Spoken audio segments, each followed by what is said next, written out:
kedua. Selanjutnya saya akan membuka sesi diskusi kepada teman-teman yang memiliki pertanyaan kepada teman-teman kelompok 1 dan kelompok 2. Disilakan mengangkat tangannya dan memperkenalkan diri serta menyebutkan NPM-nya. Kepada Saudara Suci, saya silakan. Baik, terima kasih moderator. Sebelumnya izin memperkenalkan diri, nama saya Suci Nurul Khotimah dengan NPM akhir 084. Di sini saya izin bertanya, boleh kedua kelompok, Pak? Boleh? Boleh. Untuk kelompok yang untuk kelompok pertama saya ingin bertanya, apakah di dalam konsep dasar ini terdapat ruang lingkup dan batasan dari evaluasi? Untuk yang pemateri kedua, apakah instrumen dari penilaian itu memiliki persyaratan dan dari instrumen yang sudah dijelaskan oleh pihak pemateri tadi itu masuknya ke tes instrumen tes psikologi dari siswa atau kognitif atau malah kedua-duanya? Sekian, saya kembalikan ke moderator. Oke. Untuk yang kelompok kedua, apakah instrumen dari penilaian itu memiliki persyaratan? Lalu instrumen yang sudah dijelaskan pemateri, apakah itu termasuk ke dalam instrumen tes psikologi siswa atau kognitifnya atau malah keduanya? Terima kasih moderator. Saudara Suci yang telah menyampaikan pertanyaannya kepada teman-teman untuk kelompok 1 dan kelompok 2, apakah dapat memahami pertanyaan dari Saudara Suci? Dapat dipahami. Kepada teman-teman yang lain yang memiliki pertanyaan,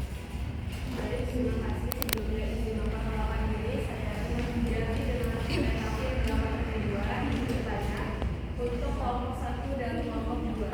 Siap? Baik. Jadi saya ingin bertanya dengan contohnya, jika kalian sebagai pendidik maupun di SD, SMP atau di SMA, jika kalian dihadapkan oleh murid yang tidak pernah masuk kelas, tidak pernah mengikuti pelajaran karena dia adalah atlet, dia selalu mengikuti perlombaan skala nasional maupun internasional. Jadi dia tidak pernah mengikuti pembelajaran di kelas. Dan kalian sebagai wali kelas dari kelompok 1, berdasarkan dasar evaluasinya, konsep evaluasinya, apa yang akan kalian lakukan? Apakah menaikkan anak murid itu naik kelas atau tidak?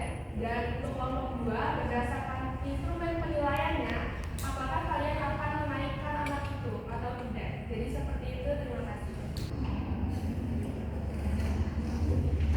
Baik, mungkin saya akan memberikan waktu kepada teman-teman. Rara, apakah punya pertanyaan? Iya, bentar ya pertanyaan. Jadi Pak. Pertanyaan. Napas dulu, napas. Sebentar Kak, pertanyaannya di sini. Untuk kelompok berapa? 1. Baik. Pertanyaannya dari kami kan? Iya. Dari Payung. Ini saya bisa pasang. Dia tanya nih ke Afif nih. Dia tadi katanya, oh masih Pak Ade juga nggak apa-apa, aku read dulu. Izin bertanya. Izin memperkenalkan diri, nama saya Tara Syifamida dengan NPM 2253041057. Izin bertanya untuk kelompok 1, tadi sudah dijelaskan oleh saudara Siti mengenai evaluasi. Yang pertama, itu evaluasi bisa dimulai sejak sebelum pembelajaran dilaksanakan. Nah, saya ingin bertanya, evaluasi seperti apa yang dilakukan sebelum pembelajaran? Karena kalau sudah pembelajaran itu kan untuk mengetahui efektif atau tidaknya suatu pembelajaran. Terima kasih, saya kembalikan ke moderator. Terima kasih kepada saudara. Itu diskusi sudah berlalu. Saya silakan kepada teman-teman untuk menjawab pertanyaannya. Baik, terima kasih moderator. Saya izin menjawab pertanyaan dari saudara Suci mengenai ruang lingkup. Apakah dalam proses evaluasi pembelajaran ini memiliki ruang lingkup? Sebenarnya objek dari evaluasi pembelajaran ini itu adalah ruang lingkup yang akan dievaluasi dalam sebuah pembelajaran. Seperti yang telah saya jelaskan, itu ada peserta didik, ada proses pembelajaran, ada hasil pembelajaran, dan juga program pembelajaran yang memiliki banyak cakupannya masing-masing. Yang pertama, peserta didik itu memiliki cakupan tentang pengetahuan dari tentang pengetahuan dan keterampilan peserta didik itu sendiri, sikap peserta didik pada saat di kelas, minat dan perkembangan mereka dari awal hingga akhir proses pembelajaran. Lalu yang kedua, ada proses pembelajaran, itu mengenai metode yang digunakan oleh guru pada saat mengajar. Lalu ada media yang digunakan, media pembelajaran yang digunakan oleh pendidik. Lalu ada interaksi antara guru dan juga siswa pada saat proses pembelajaran. Lalu ada aktivitas belajar siswa, itu apakah berkelompok atau memiliki tugas individu atau seperti apa. Lalu lingkungan belajar yang diciptakan pada saat proses belajar mengajar. Yang ketiga, ada hasil pembelajaran pencapaian tujuan yang telah ditetapkan. Di awal sebelum pembelajaran, guru pasti menetapkan terlebih dahulu tujuan pembelajaran yang ingin dicapai seperti apa. Lalu tujuan yang ingin ditetapkan ini dibentuk baik secara kognitif, afektif maupun psikomotorik. Lalu yang terakhir ada program pembelajaran seperti kurikulumnya yang digunakan itu kurikulum yang seperti apa, silabusnya, rancangan dari silabus dari awal hingga akhir itu bagaimana, lalu materi pembelajarannya apa saja, dan evaluasi secara keseluruhan apakah sudah tepat atau belum, sudah tercapai atau belum. Sekian, saya kembalikan ke moderator. Baik, terima kasih kepada Camelia atas jawabannya. Mau langsung ditanggapi dulu atau dari kelompok 2 dulu? Oh. Baik, saya kepada teman-teman kelompok untuk menjawab. Nambahkan jawab. Baik, di sini saya akan menjawab pertanyaan kedua dari Suci mengenai ruang lingkup evaluasi pembelajaran. Batasan evaluasi pembelajaran. Evaluasi pembelajaran merupakan proses penting dalam dunia pendidikan yang bertujuan untuk menilai sejauh mana tujuan pembelajaran telah tercapai. Namun dalam pelaksanaannya terdapat beberapa batasan yang perlu diperhatikan agar proses evaluasi berjalan secara efektif dan adil. Yang pertama, ada evaluasi pembelajaran harus memiliki tujuan yang jelas dan spesifik, karena terkadang evaluasi pembelajaran itu cenderung tidak jelas dan spesifik, makanya harus lebih jelas dan spesifik. Tanpa adanya tujuan yang terdefinisi dengan baik, evaluasi bisa menjadi kurang fokus dan hasilnya tidak memberikan gambaran yang tepat mengenai pencapaian siswa. Yang kedua, keterbatasan alat ukur menjadi kendala dalam evaluasi.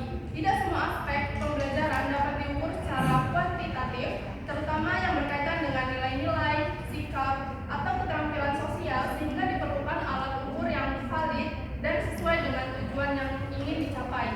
Yang ketiga yaitu subjektivitas juga menjadi batasan dalam evaluasi pembelajaran. Meskipun seharusnya bersifat objektif, penilaian seringkali dipengaruhi oleh persepsi atau pandangan penilai, terutama dalam evaluasi yang bersifat kualitatif seperti penilaian proyek atau esai. Selain itu, keterbatasan waktu dan sumber daya seringkali menjadi kendala, menyebabkan evaluasi tidak dilakukan secara berkelanjutan dan menyeluruh. Sekian yang dapat saya sampaikan. Baik, terima kasih kepada Camelia dan Sylvia Azza yang telah menjawab pertanyaan dari Saudara Suci. Bagaimana kepada Saudara Suci, apakah dapat memahami jawaban dari teman-teman kelompok 1? Terima kasih, dapat dipahami moderator. Jadi dari ruang lingkup tadi itu termasuk kepada objek evaluasi pembelajaran, karena objek itu memuat bagian dari ruang lingkup yang akan dievaluasi di dalam pembelajaran, termasuk dari prosesnya, hasil ataupun metode dan program yang dilaksanakan. Pertanyaan yang kedua yaitu mengenai batasan, ada 4 poin. Yang pertama yaitu harus memiliki tujuan yang jelas dan spesifik agar hasilnya tadi itu transparansi. Yang kedua yaitu terdapat keterbatasan alat ukur yang akan mengakibatkan validitas dari evaluasi tersebut. Yang ketiga yaitu subjektivitas, karena terkadang ada tes atau instrumen yang bersifatnya kualitatif. Dan yang terakhir yaitu keterbatasan waktu dan sumber daya, sehingga penilaian atau evaluasinya kadang tidak menyeluruh. Terima kasih. Terima kasih kepada Saudara Suci yang telah mengulang kembali jawabannya. Kepada teman-teman yang ingin menanggapi, tidak ada, semua sepakat dengan jawaban teman-teman kelompok? Sepakat. Baik, terima kasih. Selanjutnya saya silakan kepada teman-teman kelompok 2 untuk menjawab pertanyaan dari saudara Suci. Baik, terima kasih moderator. Menjawab pertanyaan dari saudara Suci ya. Tadi yang saya tangkap pertanyaan dari saudara Suci itu ada 2 poin pertanyaan ya di kelompok saya. Yang pertama adalah mengenai apakah ada syarat dari instrumen penilaian. Jika ada, apa saja syaratnya begitu ya. Kemudian untuk pertanyaan yang kedua itu apakah tadi jenis yang telah disebutkan oleh teman-teman kelompok saya, apakah jenis-jenis dari instrumen penilaian itu dapat menilai psikomotor dan juga kognitif? Benar? Yang dinilai kan kok penilaian itu kan psikomotor, psikologi, kejiwaan. Bagi anak tidak masuk ke dalam instrumen penilaian. Ya, psikomotor karena kan yang dinilai dalam pembelajaran itu kan psikomotor ya, bukan psikologi ya. Psikologi kan berarti ke psikolog. Psikolog anak. Ya, psikomotor kalau misalnya yang dinilai itu kan psikomotor dan juga kognitif. Kognitif. Untuk syarat dari instrumen penilaian, ini saya dapat referensi dari Dapodik RI. Untuk karakteristik dari instrumen penilaian itu dapat dikatakan menjadi baik. Syarat instrumen penilaian itu dapat dikatakan menjadi baik adalah instrumen penilaian itu memenuhi syarat dan kriteria instrumen penilaian yang baik dan valid. Yang pertama karakteristiknya itu adalah valid atau baik dan benar. Jadi instrumen dapat dikatakan sebagai instrumen yang baik atau instrumen yang valid apabila benar-benar mengukur apa yang hendak diukur secara tepat. Misalnya ingin mengukur psikomotornya, maka ya benar-benar dapat digunakan untuk mengukur psikomotor dari siswa. Apabila ingin mengukur kemampuan kognitif gitu ya, kemampuan pengertian siswa mengenai suatu hal, maka instrumen tersebut dapat mengukur hal tersebut secara tepat. Begitu. Kemudian karakteristik yang kedua adalah reliable. Artinya suatu instrumen dapat dikatakan reliable atau andal. Jadi reliable itu andal jika instrumen tersebut dapat digunakan untuk mempunyai hasil yang relatif konsisten. Jadi hasilnya itu konsisten dan objektif gitu ya, reliable ini. Kemudian yang ketiga, yang sudah yang kedua ya. Yang ketiga adalah relevan. Karakteristik yang harus dipenuhi agar instrumen penilaian itu dapat dikatakan baik adalah relevansi. Artinya instrumen yang digunakan harus sesuai dengan standar kompetensi yang sedang berlaku. Jadi tidak lebih tinggi, tidak lebih rendah. Jadi sesuai dengan pembelajaran yang sedang berlangsung. Kemudian yang selanjutnya adalah representatif. Artinya memiliki instrumen yang harus benar-benar mewakili seluruh materi yang disampaikan. Jadi seluruh materi yang disampaikan itu dapat dievaluasi menggunakan instrumen penilaian tersebut begitu. Yang selanjutnya adalah praktis. Artinya instrumen penilaian tersebut dapat digunakan secara baik, secara administratif maupun teknis. Jadi tidak mempersulit peserta didik dan juga tidak mempersulit pendidik itu sendiri. Kemudian yang selanjutnya adalah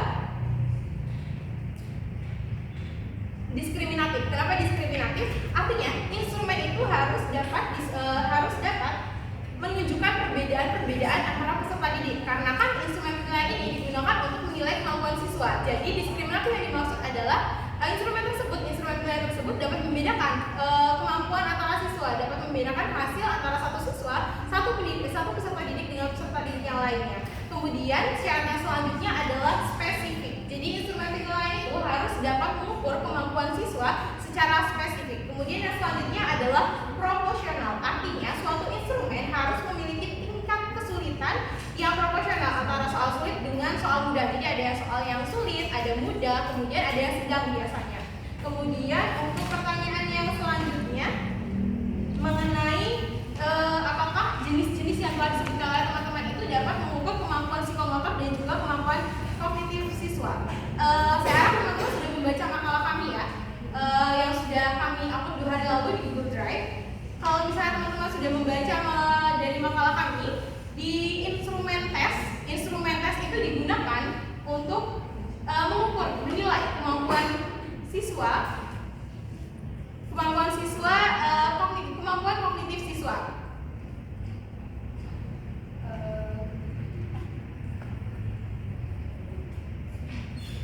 Ya, di sini ada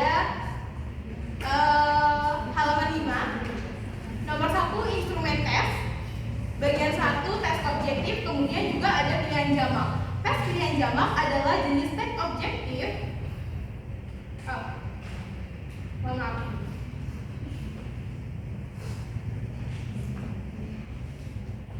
Ya. Tes ini ya, bagian pilihan jamak. Tes ini sangat objektif untuk mengukur tingkat kognitif siswa.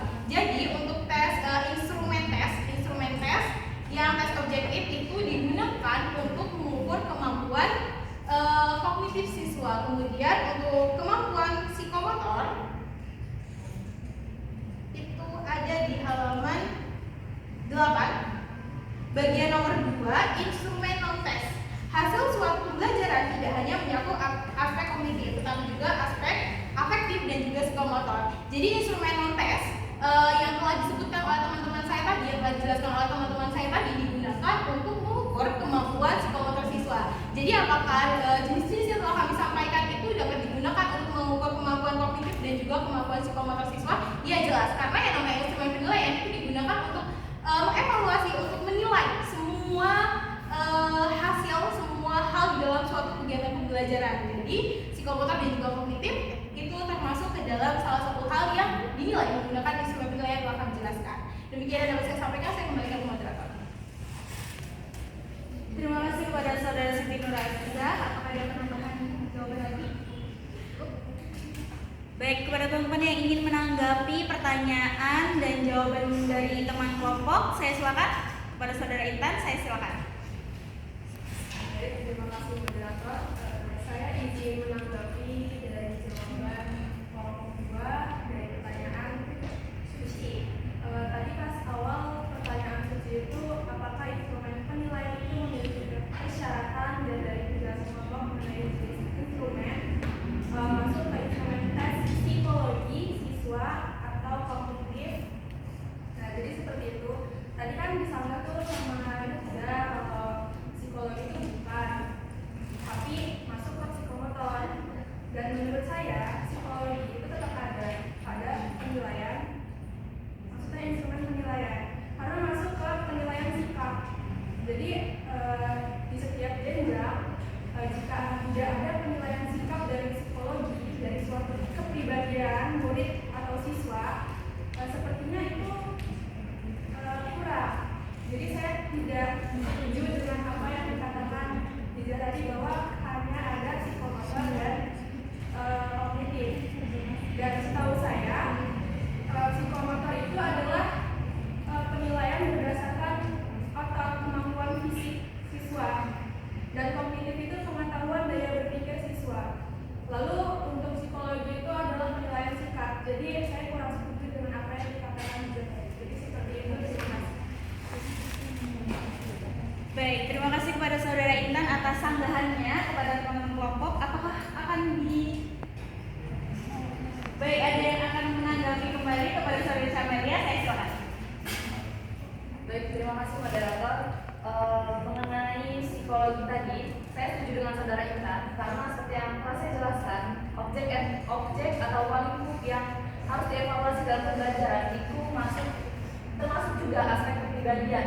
Dan pada aspek-aspek evaluasi terhadap peserta didik itu juga ada perasaan sosial. Perasaan sosial itu kan termasuk sikap dari peserta didik tersebut pada saat proses pembelajaran dengan teman-temannya atau dengan gurunya. Lalu aspek kepribadian ini kan juga masuk ke dalam psikologi ya. Nah, di sini ada kemampuan kepemimpinan mereka pada saat bekerja kelompok atau pada saat di masyarakat. Lalu ada juga perkembangan emosional mereka dan sosial peserta didik pada saat proses pembelajaran itu harus juga dievaluasi.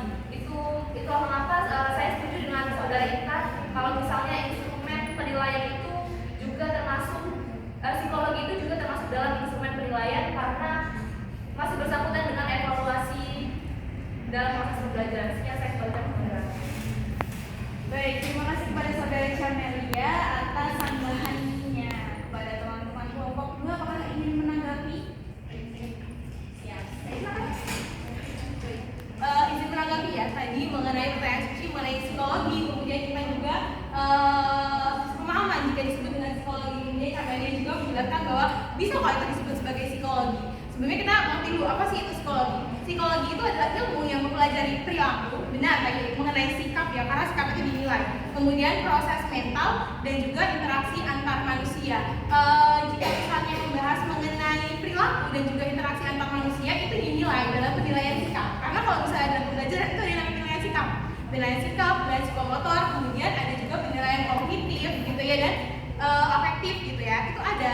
Tapi kalau misalnya disebutkan sebagai psikologi kan ruang lingkupnya lebih luas ya teman-teman. Itu menurut saya kurang tepat, karena yang dinilai dalam pembelajaran itu adalah sikap, bukan psikologi. Karena psikologi itu tadi seperti yang saya jelaskan, ruang lingkupnya lebih luas, lebih lebar daripada hanya sekedar sikap yang dinilai dalam pembelajaran. Demikian saya kembalikan ke moderator. Baik, terima kasih kepada saudara Azza atas tanggapannya. Baik, saya kembalikan kepada saudara Suci. Baik, terima kasih moderator, dapat dipahami. Jadi dari pertanyaan saya yang sudah dijawab oleh pemateri kelompok 2, yaitu untuk syarat-syarat dari instrumen penilaian itu ada 8 poin. Yang pertama itu ada valid atau baik dan benar, terus ada reliable atau andal, terus ada relevan, ada representatif, praktis, diskriminatif, spesifik, dan juga proporsional. Yang mengenai tentang tadi tes masuk ke tes psikologi atau kognitif, sebenarnya sama seperti saudara Intan dan Camel, saya lebih setuju dengan penggunaan instrumen psikologi karena dari yang mereka jelaskan tadi contohnya itu dari afektif dan psikomotor itu juga termasuk ke dalam psikologi. Jadi tanpa disadari kelompok 2 ini sebenarnya setuju dengan kami seperti itu ya. Jadi itu saja, saya silakan ke moderator. Terima kasih. Baik, terima kasih kepada saudara Suci atas pemahamannya dan pengulangan kembali jawabannya.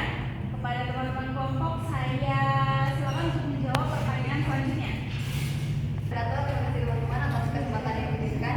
Ini menjawab pertanyaan dari Tati Diarti tadi mengenai bagaimana sih kita sebagai wali kelas itu menghadapi murid yang tidak pernah masuk kelas karena lomba mungkin dia atlet. Sebenarnya bukan cuma atlet doang ya teman-teman. Di bidang apapun kayak dari olimpiade, dari misalkan dia di keagamaan, lomba tafis, lomba azan dan segala macam itu memang ada anak-anak yang jarang sekali masuk kelas karena aktif mengikuti lomba tersebut. Bagaimana sih cara kita menilai anak tersebut? Bagaimana sih cara kita menilai anak tersebut ketika dia jarang masuk? Sebenarnya untuk siswa yang aktif mengikuti lomba itu dia tidak nggak pernah masuk sama sekali gitu, nggak, pasti ada kayak dalam sebulan itu beberapa hari dia masuk. Nah dari situ kita bisa memanfaatkan ya tadi yang sudah dijelaskan oleh rekan saya, Camelia berkenaan dengan objek evaluasi pembelajaran itu ada aspek berpikir, ada perasaan sosial, ada keyakinan sosial, apresiasi seni dan budaya, minat bakat, lintas perkembangan fisik, perkembangan emosional, etika, kemampuan kepemimpinan, kontribusi sebagai warga negara, perkembangan estetika, lalu kompetensi dan komunikasi, dan kemampuan berhitung. Nah dari beberapa hari dia masuk itu kita bisa menilai seperti nilai sikap, lalu kemampuan dia bersosialisasi dengan teman-temannya, seperti pemecahan masalah, itu bisa kita nilai dari di saat dia masuk. Karena berdasarkan pengalaman saya pribadi, waktu saya SD itu saya lumayan aktif mengikuti Olimpiade Sains, itu beberapa kali saya bolos, saya izin jadi dispensasi sekolah. Lalu waktu SMA juga saya aktif menjadi atlet, saya beberapa kali ikut kejuaraan baik tingkat daerah maupun nasional. Itu juga saya sering dispen sekolah, tapi saya tidak selalu dispen. Misalkan dalam setahun atau dalam satu semester itu saya full dispen gitu kan, nggak, tetap ada masuknya gitu walaupun aktif.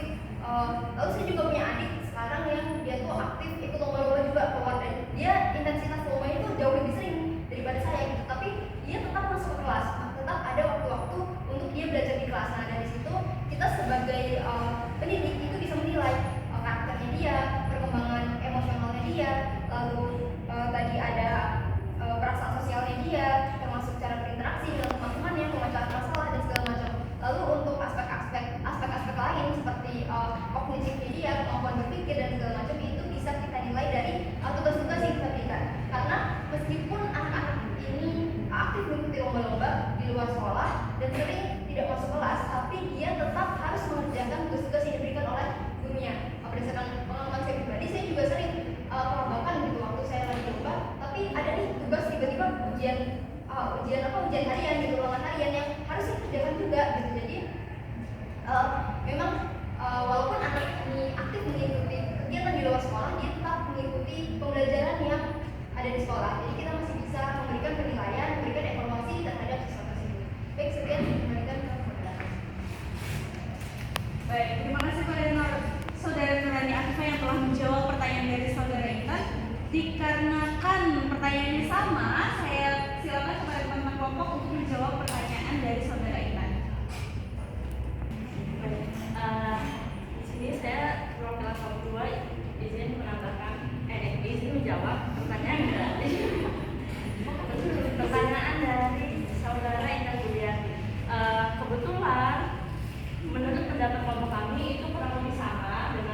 untuk intensitas dari atlet itu sendiri biasanya itu lebih besar ketika siswa itu berada di tingkat SMA.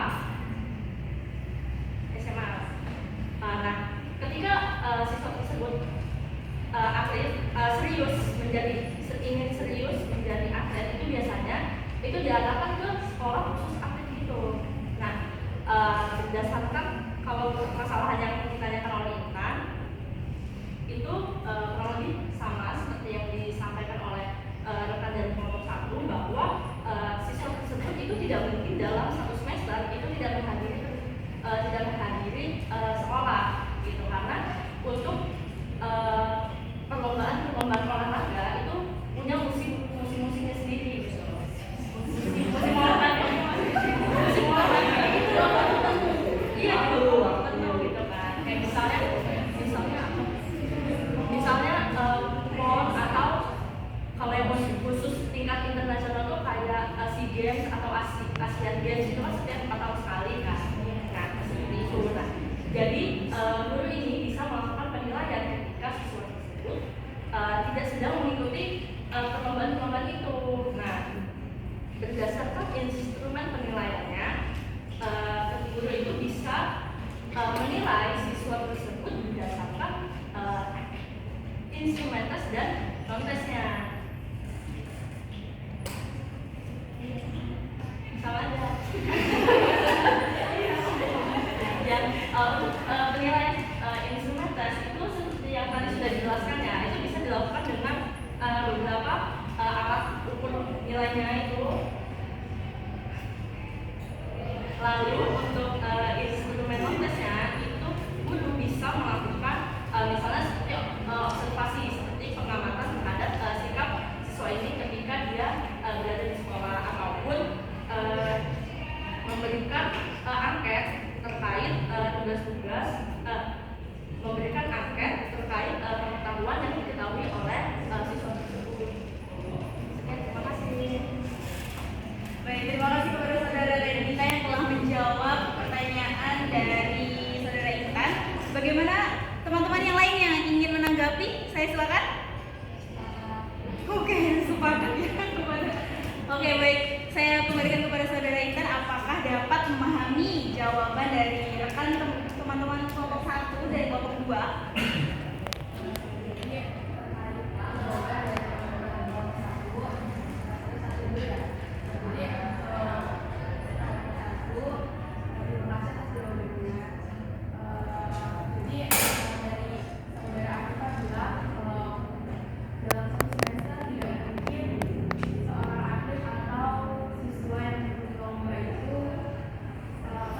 Mengikuti perlombaan, jadi ada jadwal waktu tersendiri untuk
Kalau misalnya faktornya karena hampir 1 semester itu dia tidak masuk full di perlombaan, menurut saya ya wajar, karena misal seperti kita di perkuliahan ini ya, kita kuliah itu wajibnya di kuliahnya bukan di organisasinya gitu kan. Jadi kita fokusnya ke kuliahnya. Kalau misalnya yang di luar sekolah itu mengganggu sekolahnya, yaitu sudah resiko dari yang mengambil seperti itu.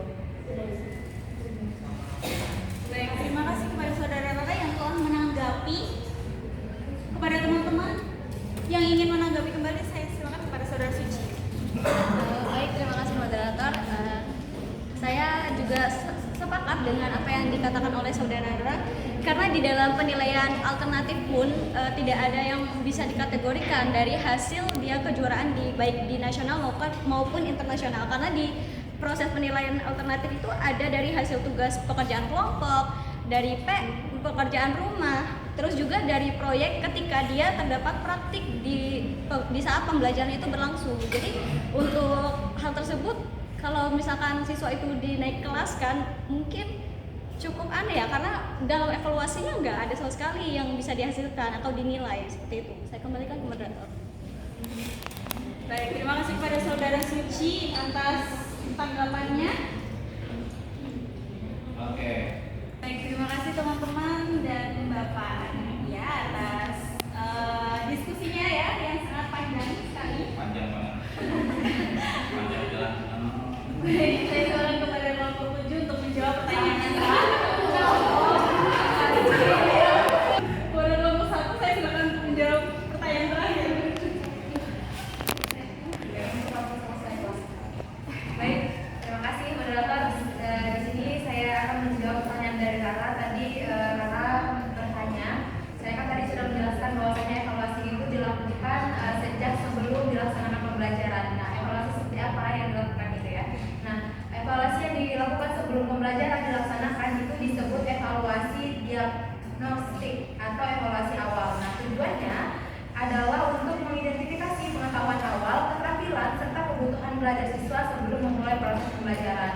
Nah, ada beberapa evaluasi yang dapat dilakukan dulu sebelum pembelajaran dimulai, yaitu yang pertama ada pretest. Nah, sama seperti saat kita sebelum mata kuliah pengantar linguistik sama tulisan, kita kan juga diberikan pretest ya teman-teman, yang itu bisa dilakukan oleh guru atau dosen sebelum pembelajaran dimulai, untuk mengetahui sejauh mana sih siswa itu sudah memahami materi yang akan beliau ajarkan. Selanjutnya yaitu ada kuesioner. Nah, kuesioner atau pertanyaan tertulis yang bertujuan untuk mengetahui latar belakang, minat dan juga pemahaman siswa terhadap topik yang akan kita bahas.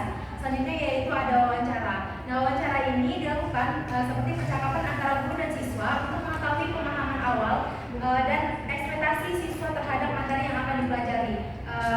Pertanyaan tersebut bisa seperti apa yang kamu ketahui tentang materi yang akan kita pelajari, terus gaya belajar apa yang lebih kamu sukai, gaya belajar apakah yang lebih kamu sukai saat pembelajaran berlangsung, dan juga kesulitan belajar seperti apa yang sulit dipahami oleh siswa gitu. Selanjutnya yaitu ada observasi. Nah, observasi ini yaitu pengamatan terhadap perilaku atau aktivitas siswa untuk memahami kemampuan awal mereka. Dan yang terakhir yaitu adalah diskusi kelompok. Nah, diskusi kelompok ini seperti melibatkan siswa dalam berdiskusi untuk menilai pengetahuan awal mereka melalui interaksi antara teman sejauh mereka. Itu yang dapat saya sampaikan. Terima kasih. Baik, terima kasih kepada saudara Cindy atas jawabannya untuk menjawab pertanyaan dari saudara Rara. Bagaimana teman-teman, apakah ada yang ingin menanggapi terkait pertanyaan dari saudara Rara? Menanggapi atau sepakat?